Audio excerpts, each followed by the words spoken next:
Hi guys! Welcome back to my page. Ayan, magluluto po tayo ngayon ng cataplana. Ayan.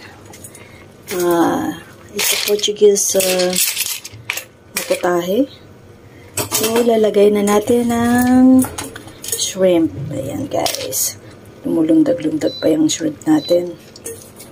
Ayan. Bali, nagbukas na yung ayan, nag-open na yung mga crumbs natin. Lagay na natin yung shrimp. Madali lang maluto to guys. Ayan.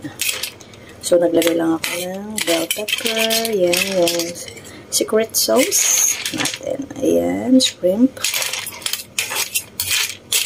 Ayan guys. Okay na yan. Mga antayon.